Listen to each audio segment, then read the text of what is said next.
السلام علیکم لسنرز، یہ اقرا صغیر احمد کے ناول بند مٹھی میں جگنو رکھنا کا لاسٹ پارٹ ہے. سو سٹارٹ کرتے ہیں. زندگی کے شب و روز معمول کی طرح رواں دواں تھے. وقت جیسے سرپٹ دوڑتا ہی جا رہا تھا. صادق صاحب کڑے امتحان میں مبتلا تھے کہ جب معبود بندے کو آزماتا ہے تو اس کا سایہ بھی اس سے جدا کر دیتا ہے. بدحالی اور معاشی تقاضے اس پر حاوی ہو جاتے ہیں اور وہ انہیں پورا کرنے سے ہر ممکن محنت و کوشش کے باوجود نامراد و ناکام رہتا ہے. پارٹنر کی بددیانتی اور بے ایمانی کی وجہ سے وہ مفلس اور کلاش ہو گئے تھے. تمام بینک بیلنس قرض کی نظر ہو چکا تھا. اس کے باوجود قرض سے گلو ہلاسی نہ ہوئی تھی.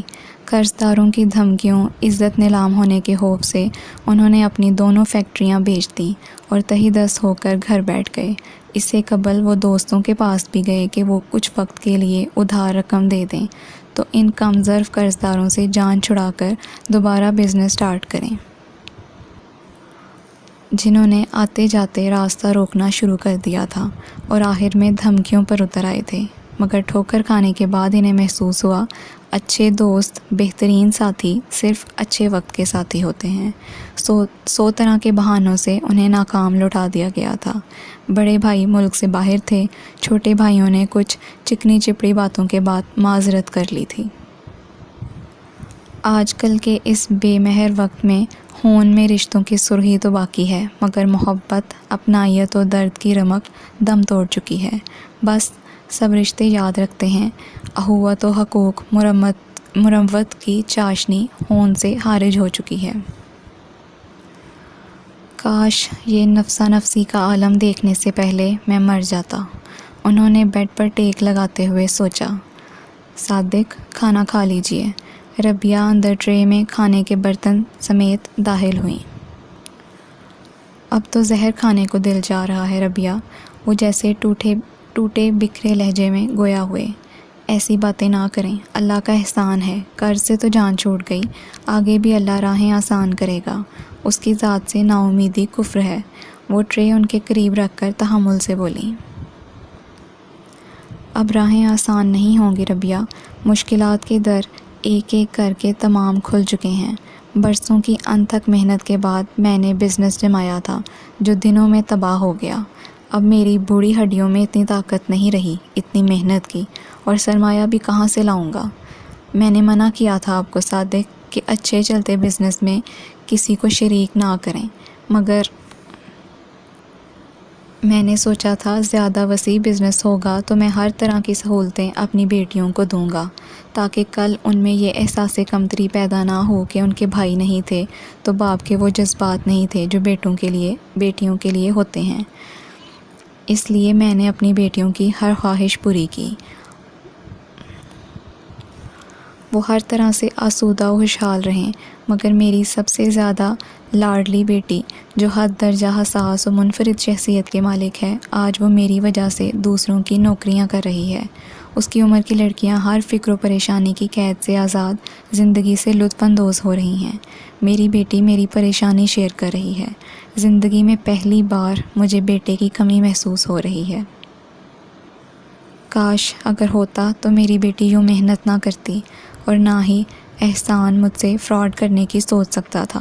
اس نے میری تنہائی سے تو فائدہ اٹھایا ہے. ان کے پرملال چہرے پر آنسوؤں کی نمی تھی. ربیہ بے ساختہ رو پڑی تھی.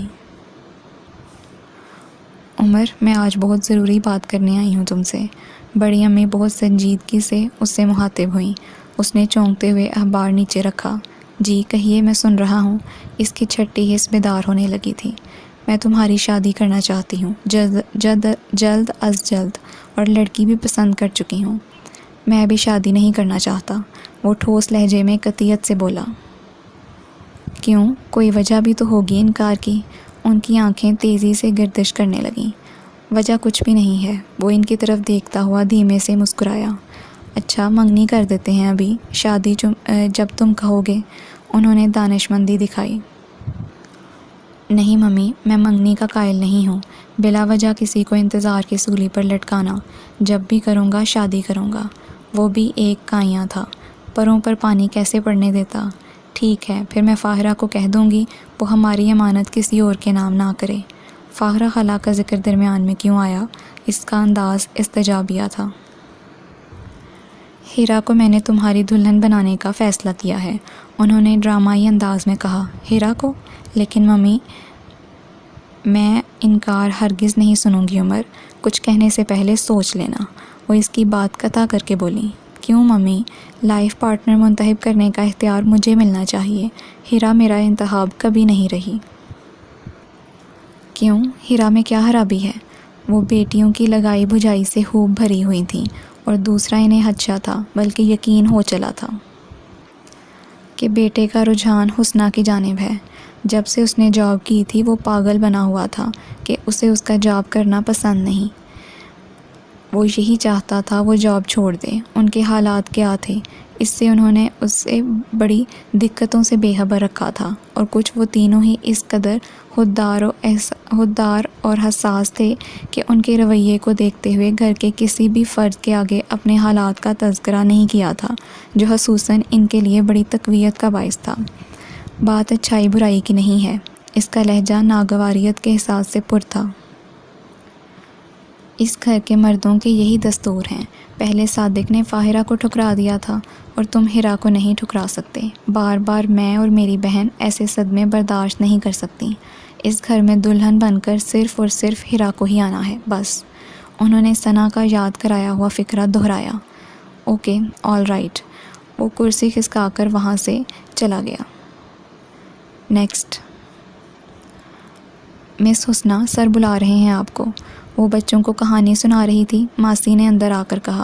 جی سر، آپ نے مجھے بلایا؟ وہ اندر آ کر پرنسپل صاحب سے مخاطب ہوئی۔ Sit down please. انہوں نے شائستگی سے چیئر کی طرف اشارہ کیا تو شکریہ کہتی ہوئی بیٹھ گئی۔ جی سر، آپ نے مجھے بلایا تھا۔ کچھ دیر بعد اسے دوبارہ دہرانا پڑا۔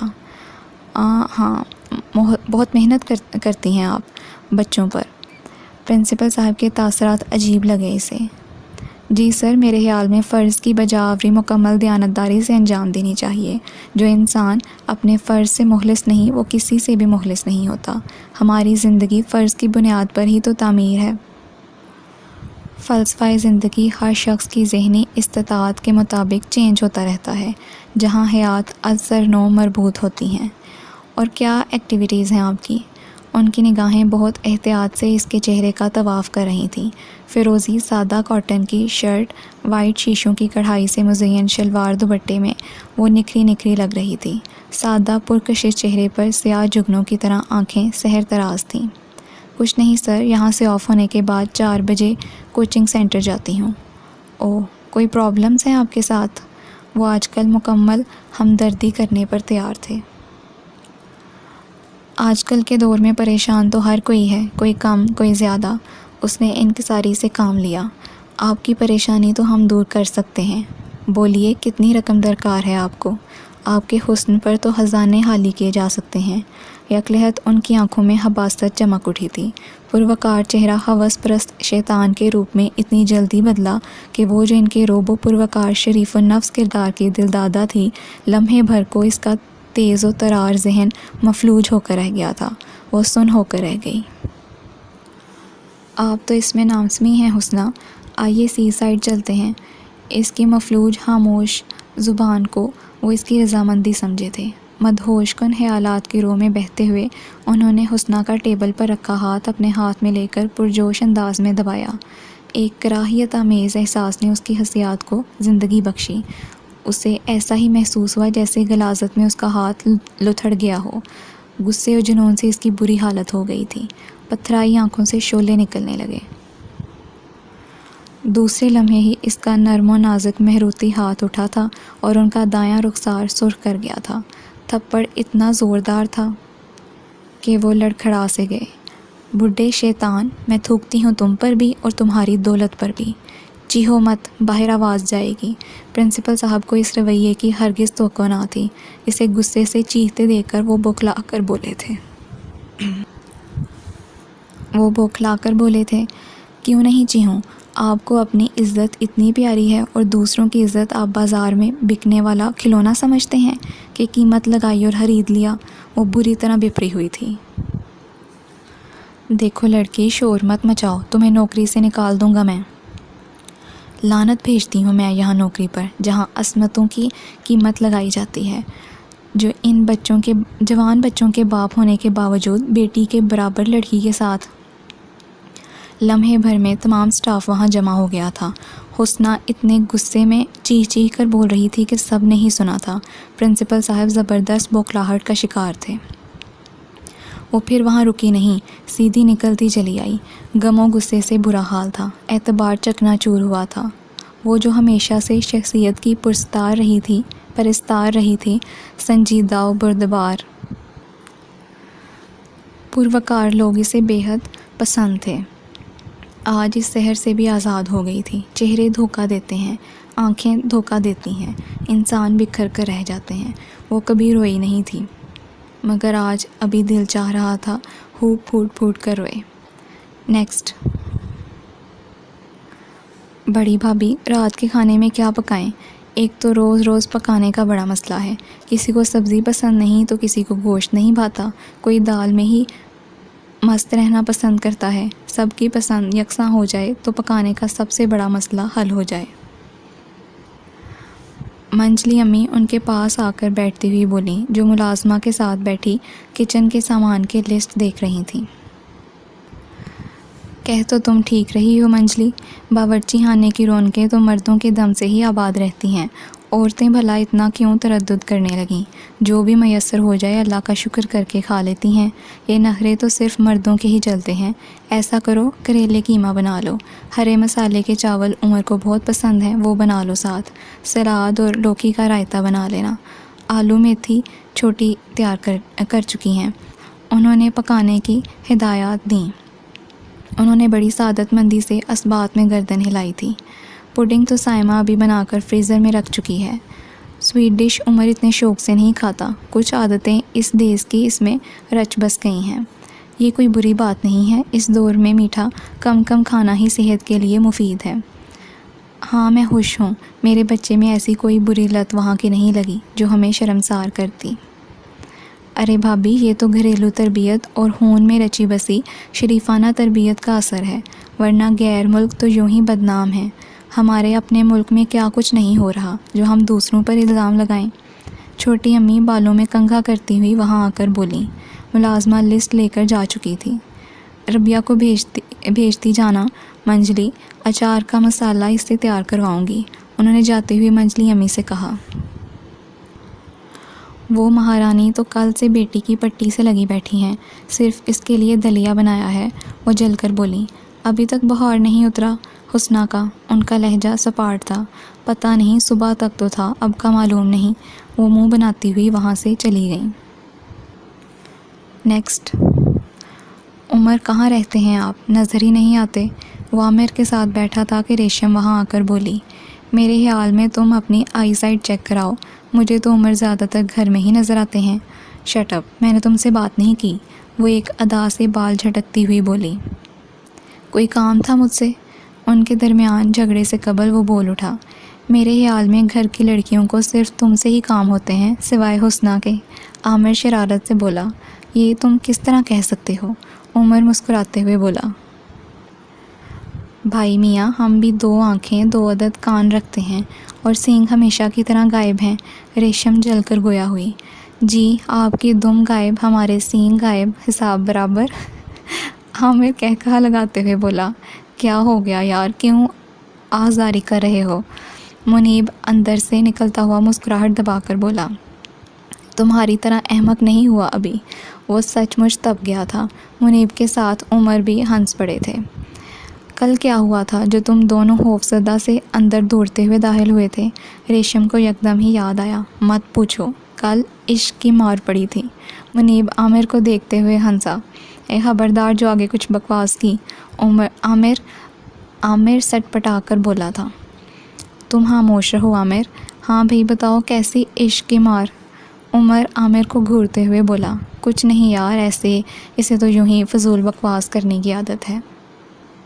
عامر اسے آنکھیں دکھاتا ہوا اٹھ کر چلا گیا۔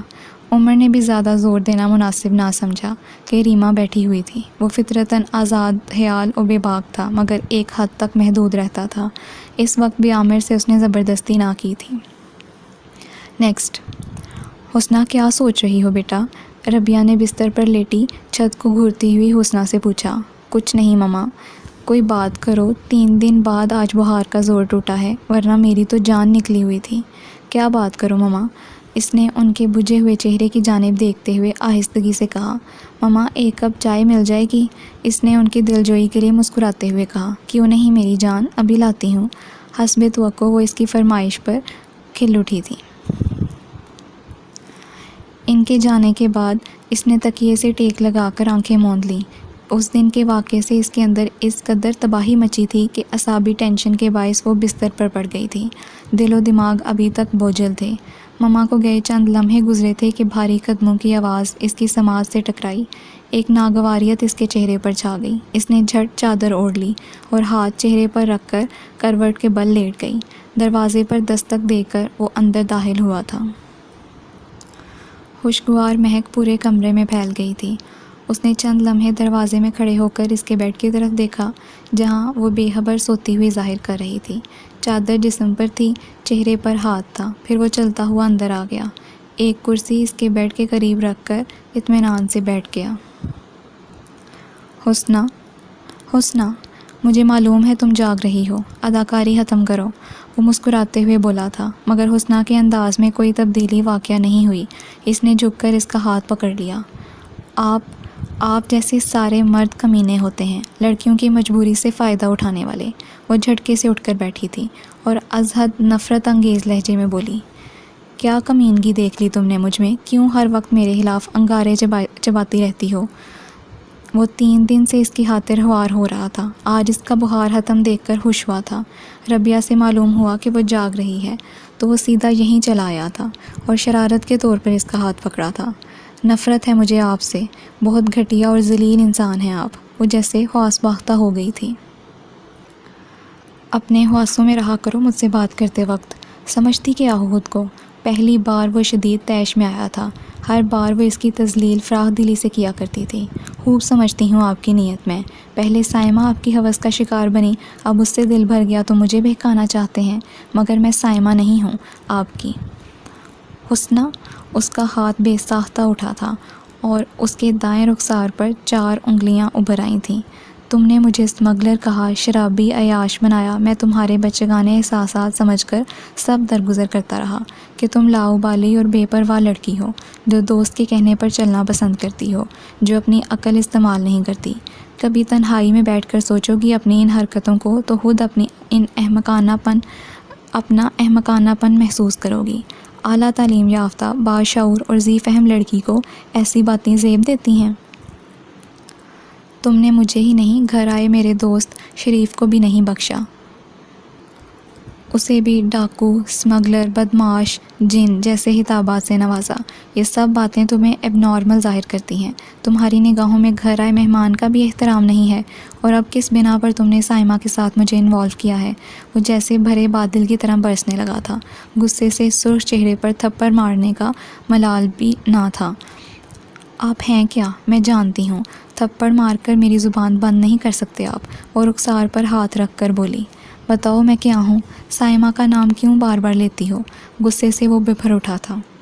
خاموشی سے چلے جائیے عمر بھائی یہاں سے۔ جو میں جانتی ہوں وہ میں بیان نہیں کر سکتی۔ کیوں؟ دوسروں پر الزامات لگا کر چھلنی تو کر سکتی ہو، مگر بیان نہیں کر سکتی۔ اگر سچ ہے تو بولو۔ نہیں بولنا چاہتی میں۔ چلے جائیے یہاں سے، وہ بپرے ہوئے لہجے میں بولی۔ میں تم سے بکواس کرنا چاہتا بھی نہیں ہوں۔ وہ دھپ دھپ کرتا باہر نکل گیا۔ جب اصلیت کھلتی ہے تو یوں ہی تل ملاتے ہیں سب، اس نے غصے سے سوچا۔ گھر میں ایک دم ہی تناؤ کی سی کیفیت طاری ہو گئی تھی۔ بڑی امی نے عمر کو ہرا سے منسوب کرنے کے چرچے زور و شور سے شروع کر دیے تھے۔ چھوٹی امی نے بھی ارسل کے لیے اپنی بھتیجی کا انتخاب کر لیا تھا اور ارسل کے آنے پر منگنی کا پروگرام رکھا تھا۔ منجلی امی ہسارے میں رہی تھیں کیونکہ انہوں نے دونوں کی ہی عمر اور ارسل کے سلسلے میں خوب خدمتیں کی تھیں اور دونوں نے ہی ہری جھنڈی دکھا دی تھی۔ چھوٹی کو بھی ملال تو ہوا تھا کہ عمر جیسا لڑکا ان کا داماد نہ بن سکا تھا، مگر وہ یہ سوچ کر مطمئن ہو گئی تھیں کہ ارسل بھی اب بزنس میں اس کے ساتھ شریک ہے۔ پیسہ ہوگا تو داماد اچھے خاندان کے مل جائیں گے، مگر بڑی امی سے وہ بھی منجلی کی طرح ہار کھانے لگی تھیں۔ منجلی، آج کوئی مرد دوپہر کو گھر پر کھانا نہیں کھانے آئیں گے، ایسا کرو کڑھی چاول بنا لو، بہت عرصہ ہو گیا ایسے کھانے کھائے ہوئے۔ بڑی امی لاؤنج میں بیٹھی منجلی امی سے مخاطب ہوئیں۔ ملازمہ کو بولیں بنا لے گی، میرے پاس تو وقت نہیں ایسے کاموں کے لیے۔ خیریت ہے، کیا ہوا؟ وہ کئی مہینوں سے ان سے ناز اٹھوا رہی تھیں۔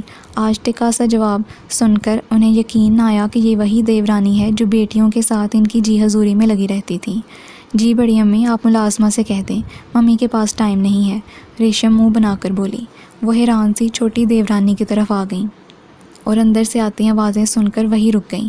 کتنی چالاک نکلی ہیں بڑی امی، خدمتیں ہم سے کروائیں، ان کا ہر کام ہم نے کیا اور دلہن بنانے کا سوچ رہی ہیں ہیرا کو، دوگلی عورت۔ سچ میرا تو دل نہیں چاہ رہا انہیں دیکھنے کو بھی۔ چھوڑو ریشم، مجھے پہلے ہی پتا تھا ایسا ہی ہوگا۔ افشاں کی سنجیدہ آواز اندر سے ابھری تھی۔ خبردار جو اب کسی کام کو ہاتھ لگایا ان کے، ہم کوئی ملازمائیں تھوڑی ہیں جو اشاروں پر چلیں گے۔ کتنی آؤ بھگت کی چھوٹی کی بھی، مگر اس نے بھی جوتا ہی مارا۔ میں تو اب منہ لگانے والی نہیں کسی کو بھی، ہم سے اچھی ربیہ ہی رہی۔ اندر سے آتی منجلی امی کی آواز سن کر بس مردہ سی ہو گئیں۔ دل کو ایک دھچکا سا لگا تھا، ان کی خود غرضیوں نے انہیں صدمہ پہنچایا تھا، مگر وہ ان کا وہ درد نہ محسوس کر سکیں جو ان کی خود غرضی نے انہیں پہنچایا تھا۔ بڑے ابو حج کر کے واپس آ گئے تھے، ان سے ملنے مبارکباد دینے والوں کا ہجوم ہمہ وقت رہتا تھا۔ اس نے بھی 2 دن کی چھٹی کوچنگ سینٹر سے کی تھی، مگر پھر زیادہ چھٹیاں نہ کر سکی کہ فرسٹ ایئر کے پیپرز شروع ہو چکے تھے۔ اس کی مصروفیت بھی دگنی ہو گئی تھی۔ دوبارہ اس نے کسی اسکول میں جاب کے لیے اپلائی نہ کیا تھا کہ چہروں سے اس کا اعتماد اٹھ گیا تھا۔ کوچنگ سینٹر میں تمام ٹیچرز تھیں، اس لیے مطمئن ہو کر وہ جاب کر رہی تھی۔ شام کو واپسی پر خلاف توقع وہ نشا کو دیکھ کر مسرت سے جھوم اٹھی تھی اور سینڈل اتارے بغیر اسے لپٹ گئی۔ ہائے نشا، کب آئیں تم ایبٹ آباد سے؟ بہت گرم جوشی سے وہ اس کا ہاتھ پکڑے پوچھ رہی تھی۔ صبح کی فلائٹ سے ممی ڈیڈی کے ساتھ آئی ہوں، اور آتے ہی مجھے تم سے ملنے کی بے چینی تھی، سو دوپہر کو ہی آ گئی تھی، مگر یہاں آ کر معلوم ہوا تم کوچنگ سینٹر گئی ہوئی ہو۔ نشا اس کے قریب بیٹھ کر پوچھنے لگی۔ اس نے اشتیاق سے ایبٹ آباد کے بارے میں پوچھا، جہاں وہ پورے 2 مہینے گزار کر آئی تھیں۔ اپنی ددیال فیملی میں بھی وہ بھی گزرا ہوا ایک ایک لمحہ اسے سنانے لگی۔ وہ پوری دلچسپی سے سن رہی تھیں۔ تمہارا کزن وہ کیسا ہے، اس کا کیا حال ہے؟ اسے اچانک جیسے یاد آیا تھا۔ ٹھیک ہے، وہ آہستگی سے بولی۔ عمر نے اسے بالکل ہی نظر انداز کر دیا تھا۔ اس پر نگاہ پڑتے ہی اس کا موڈ آف ہو جاتا تھا، اور وہ بہت خوش تھی اس کے اس انداز پر۔ پھر تو کوئی حرکت نہیں کی اس نے؟ وہ سرگوشی کرتی ہوئی بولی۔ نہیں، میں نے بالکل لفٹ نہیں دی۔ اس کے ذکر سے وہ بچنا چاہتی تھی، اس لیے نشا کو ٹالا۔ ایسا تو ممکن نہیں ہے، ایک ہی جگہ رہتے ہوئے اسے موقع نہ ملا ہو۔ نشا موضوع سے ہٹنے کو تیار نہ تھی۔ اس کی مسکراتی نگاہیں اس کے سنجیدہ چہرے پر تھیں۔ کبھی کبھی تو مجھے لگتا ہے نشا، تم صرف عمر بھائی کا ذکر سننے کے لیے میرے پاس آتی ہو۔ کیوں بھلا؟ میں نے تو آج تک انہیں دیکھا بھی نہیں ہے، وہ سٹ پٹا کر بولی۔ دیکھا بھی نہیں؟ وہ مسکراتے ہوئے کہنے لگی۔ نیکسٹ۔ 2 دن قبل ارسل لندن سے آ گیا تھا۔ چھوٹی امی اور ریما افشاں بہت خوش تھیں۔ ارسل کی خوش مزاجی اور ملنسار طبیعت کے باعث سب ہی اسے پسند کرتے تھے۔ سب کو ہی اس کے آنے کی خوشی یکساں ہوئی تھی۔ عمر کی طرح لندن کی آب و ہوا اسے بھی خوب راس آئی تھی۔ جسم قدرے بھر گیا تھا، خود بھی کافی چارمنگ ہو گیا تھا۔ رات کے کھانے پر حسب معمول سب جمع تھے۔ بڑے ابو کے حج سے آنے کے بہت دنوں بعد آج کھانے پر صرف گھر والے موجود تھے۔ بڑے ابو کا چہرہ پر نور تھا، کچھ کمزور بھی ہو گئے تھے، مگر شخصیت کا رعب و دبدبہ قائم تھا۔ صادق، تمہاری کیا حالت ہو رہی ہے؟ بیمار ہو کیا؟ کھانے کے بعد چائے کا دور چلا تھا۔ ان کی نظر بہت خاموش اور کمزور سے صادق پر پڑی تو وہ فکر مندی سے بولے، نہیں بھائی جان، اللہ کا احسان ہے، بالکل ٹھیک ٹھاک ہوں۔ وہ مبہم سا مسکرائے۔ نہیں، مجھے ربیہ بھی بہت کمزور اور افسردہ دکھائی دے رہی ہے، وہ سنجیدگی سے بولے۔ ایسی کوئی بات نہیں ہے ڈیڈی، آپ چھوٹی امی کی بات سنیں، وہ آپ سے ضروری بات کرنا چاہ رہی ہیں۔ ثنا نے بہت چالاکی سے باپ کی توجہ دوسری طرف کی کہ مبادا صادق صاحب کی پریشانی کا انہیں علم نہ ہو جائے اور گھر میں نیا ہنگامہ کھڑا ہو۔ بھائی صاحب، میں ارسل کی منگنی کرنا چاہتی ہوں۔ انہیں اپنی طرف متوجہ دیکھ کر وہ بولیں، اب ماشاءاللہ ارسل برسر روزگار ہیں، منگنی نہیں شادی کی عمر ہے ان کی۔ آپ بزرگ ہیں ہمارے، جو آپ کا فیصلہ ہوگا ہمیں منظور ہوگا۔ چھوٹے چچا ادب سے بولے، کون سی لڑکی کو پسند کیا ہے ارسل کے لیے؟ بھائی بھاوج کی فرما برداری انہیں نہال کر گئی تھی۔ قمر بھائی کی بیٹی ہے اجالا، بہت موہنی پیاری سی، اسی سال تعلیم سے فارغ ہوئی ہے۔ ارسل کی جوڑی اس کے ساتھ بہتر لگے گی۔ چھوٹی امی مسکرا کر خاموش بیٹھے ارسل کی طرف دیکھ کر بولیں، ٹھیک ہے، جو آپ لوگ بہتر سمجھے وہی کریں، ورنہ ہمارا خیال تھا گھر کی لڑکیاں باہر نہ بیاہی جائیں، کیونکہ 4 لڑکیاں دوسرے خاندانوں میں دے چکے ہیں کہ ان کی عمر کے لڑکے تعلیم حاصل کر رہے تھے۔ اس وقت رشتے بھی بہترین آئے تھے، مگر اب تو ایسا نہیں ہے۔ یہ اختیار تو ماں باپ کو ہی استعمال کرنا چاہیے۔ یہاں ہم زبردستی کے قائل نہیں ہیں۔ ہاں، یہ بات ضروری ہے کہ لڑکا ہو یا لڑکی، ان کی رضامندی لازمی ہے۔ وہ اٹھتے ہوئے کہنے لگے، نیکسٹ۔ رات کا نامعلوم کون سا پہر تھا۔ اس نے کروٹ بدلی تو کھڑکی سے چاندنی کا عکس اس کے چہرے پر پڑا تھا۔ اس نے چونک کر آنکھیں کھول دیں۔ وہ اندھیرے میں سونے کی عادی تھی۔ وہ بیڈ سے اٹھی اور کھڑکی کی جانب بڑھی، جو رات کو اس نے ہوا کے لیے کھولی تھی کہ لائٹ جانے کی وجہ سے گرمی لگ رہی تھی۔ پھر لیٹتے ہی سو بھی گئی تھی۔ اس نے کھڑکی بند کرنے کے لیے ہاتھ بڑھایا تو لان کے آخری سرے پر ہار سنگھار کے درختوں کی جانب گرین لہراتا ہوا آنچل کا کونا نظر آیا۔ اس کی نیند اڑ گئی۔ وال کلاک کی جانب دیکھا جہاں 1:30 بج رہا تھا۔ اس نے چند لمحے کھڑے ہو کے کچھ سوچا، پھر دوپٹہ اوڑھ کے سلیپر پہنتی ہوئی آہستگی سے باہر نکل آئی۔ ماحول پر تاریکی کا راج تھا۔ لان میں اکلوتا مرکری بلب جل رہا تھا، جس کی روشنی اتنے وسیع لان کے لیے ناکافی تھی۔ وہ دبے قدموں سے آگے بڑھنے لگی۔ گلاب کے پودے کے پاس جا کر وہ رک گئی، ٹھٹک کر، کیونکہ سائمہ کی رونے کی آواز آ رہی تھی۔ میں تمہیں کس طرح یقین دلاؤں سائمہ، میں ممی کی خواہش پوری نہیں کر سکتا۔ میں بڑے ابو کو اعتماد میں لے کر بتا دوں گا کہ میں سائمہ سے شادی کرنا چاہتا ہوں، پلیز خاموش ہو جاؤ۔ آواز سن کر وہ حیرت زدہ رہ گئی۔ اسے اپنی سماعت پر دھوکا ہوا تھا۔ اس نے جھک کر آہستگی سے دیکھا، گرین سوٹ میں سائمہ بیٹھی بہتے آنسوں کو صاف کر رہی تھی، اور اس سے کچھ فاصلے پر وائٹ شلوار سوٹ میں ملبوس ارسل بیٹھا تھا، بہت اداس، پریشان، اسے دلاسے دے رہا تھا۔ وہ حیرت و شرمندگی سے گنگ سی رہ گئی تھی۔ اس نے عمر پر کتنے شرمناک الزامات لگائے تھے۔ سائمہ کے کردار سے بھی متنفر ہو گئی تھی۔ بغیر دیکھے کچھ بھی اخذ کر لینا کتنی بڑی حماقت و بے وقوفی ہوتی ہے۔ وہ شرمندہ سی ہو گئی تھی۔ چھوٹی امی مجھے کبھی دل سے قبول نہیں کریں گی ارسل، سائمہ کی سسکیوں کے دوران آواز ابھری۔ میری ماں ایسی بھی نہیں ہے، سب ٹھیک ہو جائے گا۔ تم اب جا کے سو جاؤ، بہت ٹائم ہو رہا ہے۔ شکر ہے آپ کو احساس تو ہوا، بہت ٹائم ہو رہا ہے۔ وہ یکدم ہی ان کے سامنے چلی گئی تھیں۔ وہ دونوں ہی قدرے بوکھلا کے اٹھ کھڑے ہوئے تھے۔ محبت کرنا کوئی جرم نہیں ہے، مگر راتوں کو اس طرح ملاقاتیں کرنا ناقابل معافی جرم ہے۔ ارسل بھائی، اگر آپ کو سائمہ سے سچی محبت ہے تو آپ کو اپنے جذبوں پر اعتماد ہونا چاہیے۔ جذبے خود اپنا آپ منواتے ہیں، اور سائمہ تم سب کے اعتماد کو دھوکہ دے رہی ہو۔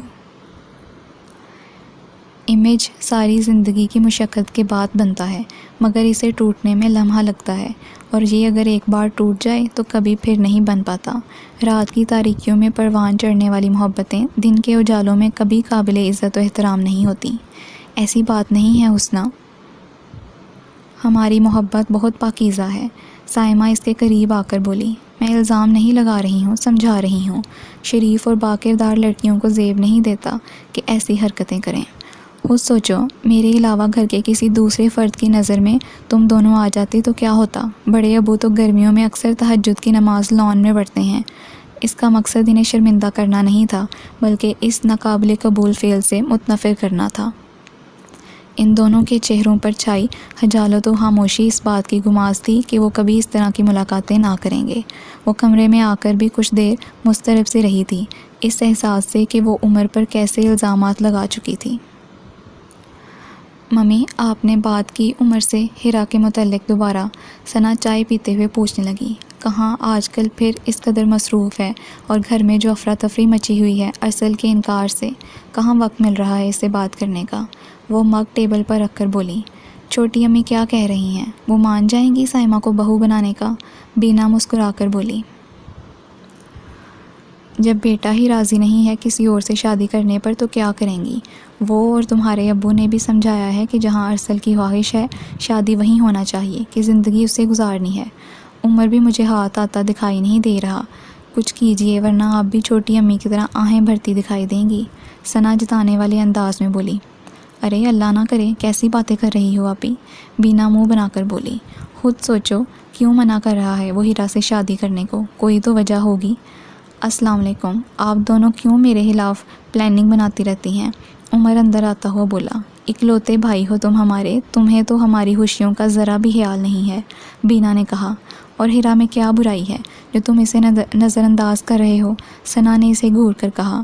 پلیز آپی، میں ابھی شادی کے متعلق نہیں سوچنا چاہتا، وہ اکھڑے انداز میں بولا۔ کیوں آخر؟ معلوم بھی تو ہو کیا وجہ ہے، بڑی امی چمک کر بولیں۔ وجہ یہی ہے میں ابھی شادی نہیں کرنا چاہتا، اور ہیرا سے تو ہرگز نہیں۔ وہ تیز تیز بولتا ہوا وہاں سے چلا گیا۔ تینوں ماں بیٹیاں ایک دوسرے کا منہ دیکھتی رہ گئیں۔ ہیلو کامریڈ، کیا ہو رہا ہے؟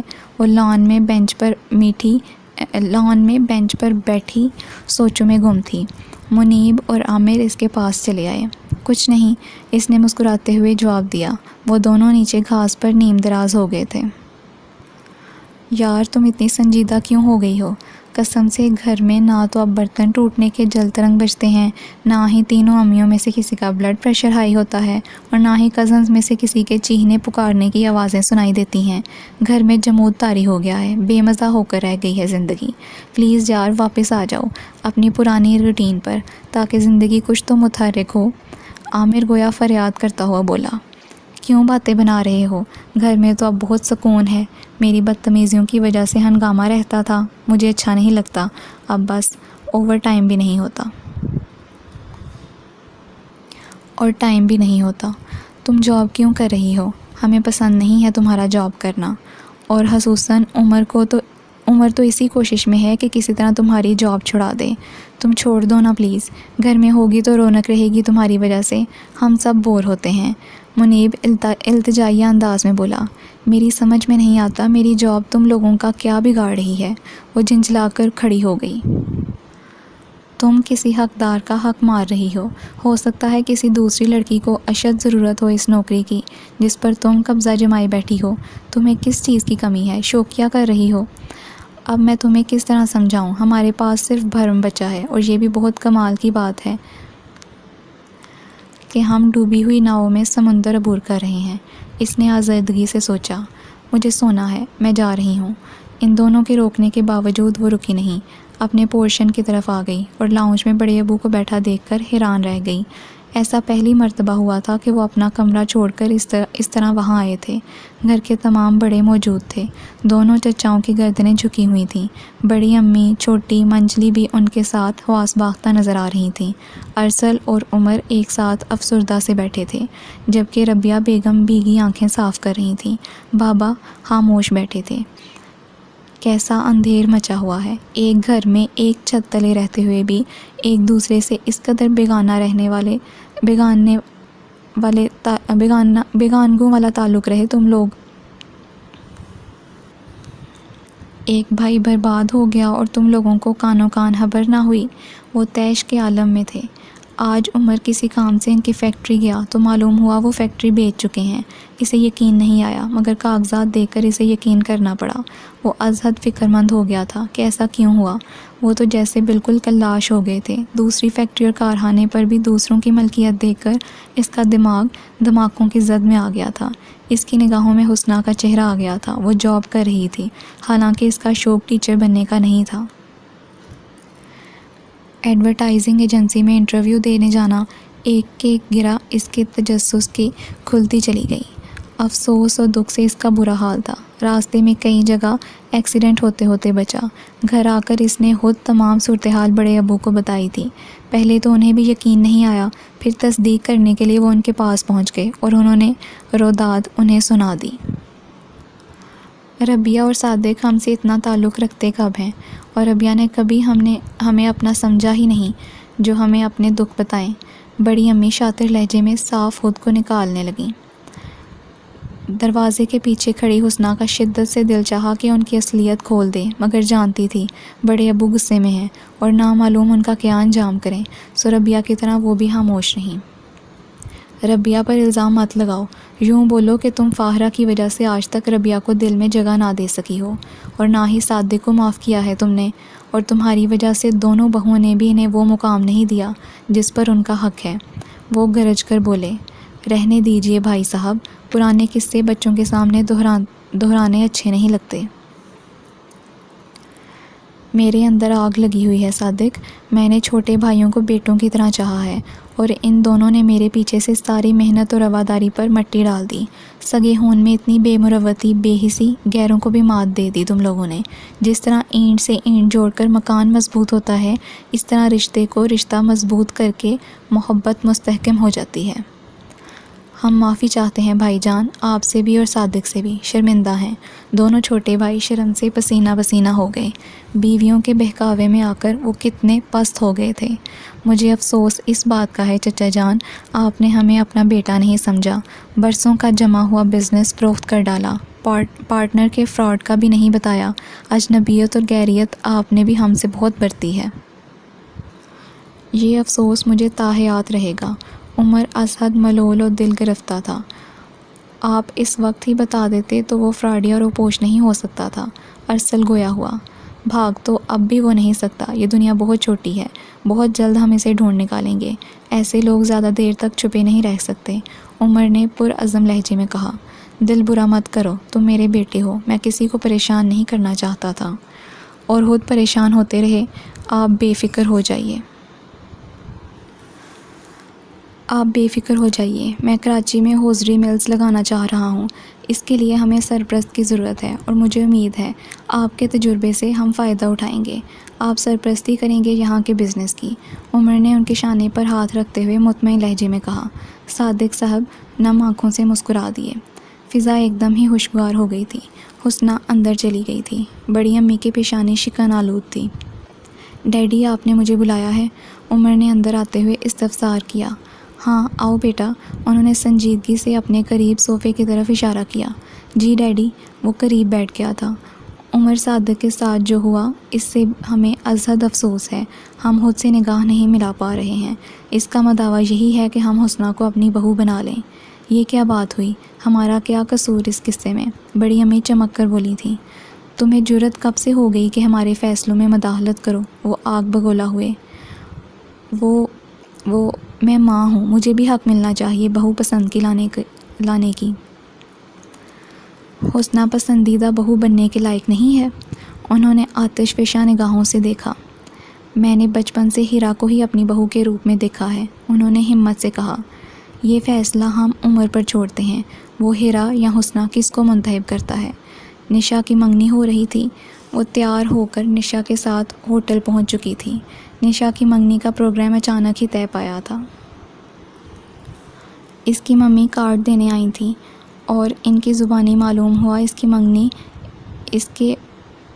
اس پیرس والے کے ساتھ ہو رہی ہے جسے نشا سخت ناپسند کرتی تھی۔ اسے شدید حیرت تھی اس کے ماننے پر، اور اسے ابھی تک موقع نہیں ملا تھا کہ وہ اس تبدیلی کے متعلق جان سکے، کیونکہ یہ خیال بھی وہ رد کر چکی تھی کہ منگنی کسی زبردستی کا نتیجہ ہے، کیونکہ نشا بہت خوش تھی۔ مجھے بتاؤ پلیز، تم کس طرح مانی تمہارے کزن کے لیے؟ وہ تو کریکٹر لیس ہے۔ ڈریسنگ روم میں ان دونوں کے علاوہ کوئی نہیں تھا۔ وہ بیٹھتے ہی حیرانی سے بولی، کریکٹر لیس؟ ارے نہیں، وہ تو اتنا بونگا ہے کہ مجھے آج تک نظر بھر کر بھی نہیں دیکھ سکا۔ واٹ؟ لیکن وہ تم تو کہہ رہی تھیں۔ وہ سب مذاق تھا۔ دراصل جب تم نے اپنے کزن کے متعلق بتایا کہ اس نے تمہیں لاکٹ پہنایا تھا اور عجیب طریقے سے تمہیں دیکھتا ہے، میں جب ہی سمجھ گئی تھی کہ وہ تم سے شدید محبت کرتا ہے، اور میں چاہتی تھی میرا کزن بھی مجھ پر ایسے ہی دل و جان سے فدا ہو، مگر وہ تو ایسا نہیں ہے۔ ایک مرتبہ میں نے خود ہی اظہار محبت کر دیا تو اس نے گھر سے دوڑ لگائی تھی کہ مہینے بھر تک نہیں آیا تھا۔ بعد میں حالہ حالو میرا پروپوزل لے کر آئے تھے، یعنی اس نے رشتہ بھیج دیا تھا۔ یعنی تم نے مجھے بیوقوف بنایا، تم جو کہتی تھیں وہ میں کرتی چلی گئی۔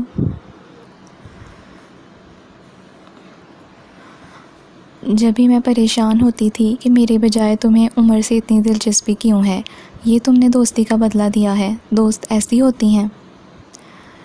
ڈونٹ مائنڈ اٹ یار، ایسے لوگ ایسے جوک انجوائے کرتے ہیں، وہ کھلکھلاتی ہوئی بولی۔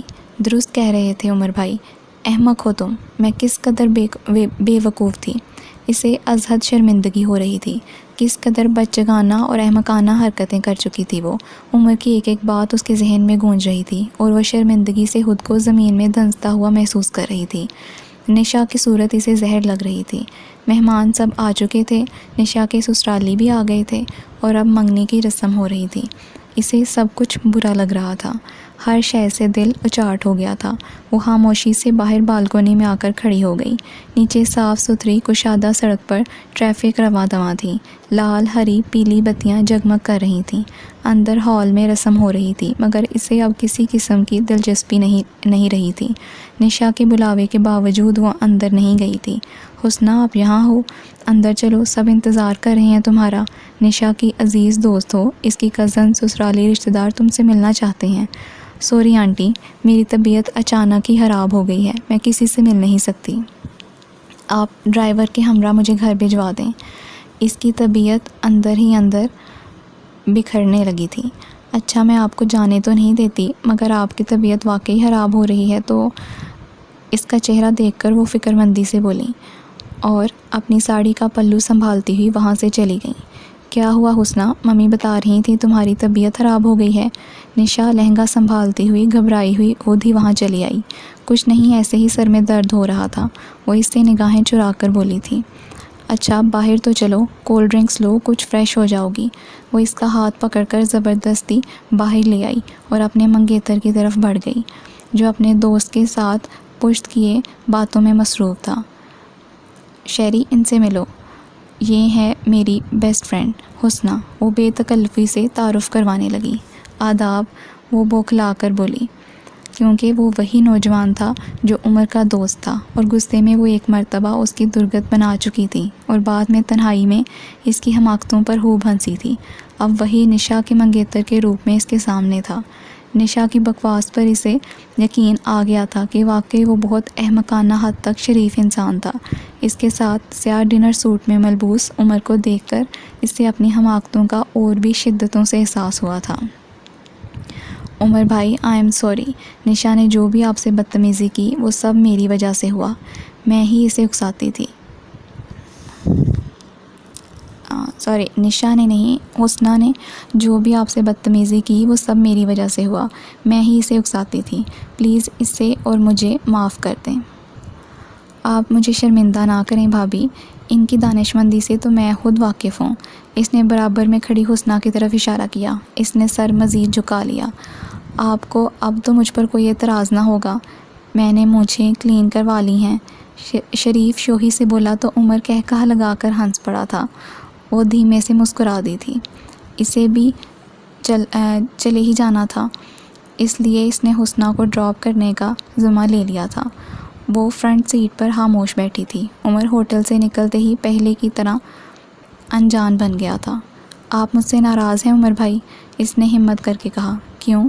میں آوارہ، بدمعاش، بد کردار آدمی تم سے ناراض کیوں ہونے لگا؟ پلیز ایسے مت کہیں، میں شرمندہ ہوں، نشا کی باتوں میں آ گئی تھی۔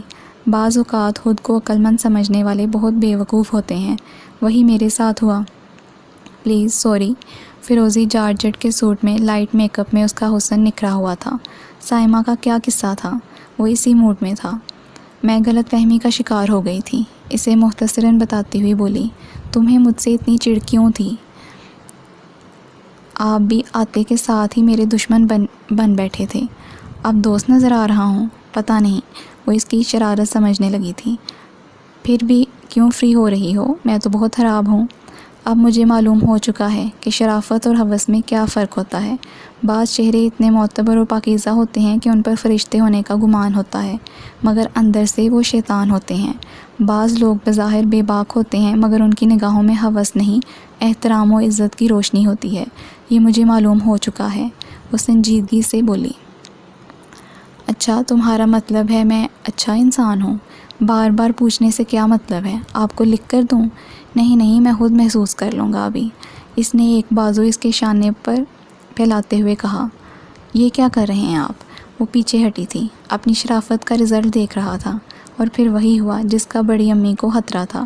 واپسی پر عمر نے اپنے والد کو حسنہ کے لیے منظوری دے دی تھی۔ جی تو لسنرز، یہ ناول تو ہو گیا ہے اینڈ، اور اگر آپ کو میری ویڈیوز پسند آ رہی ہیں تو پلیز ویڈیو کو لائک کرنا اور چینل کو سبسکرائب کرنا مت بھولیے گا۔ انشاءاللہ جلدی ملاقات ہوگی نیکسٹ ویڈیو کے ساتھ، اور تب تک آپ اپنا بہت خیال رکھیے گا۔ اوکے جی، اللہ حافظ۔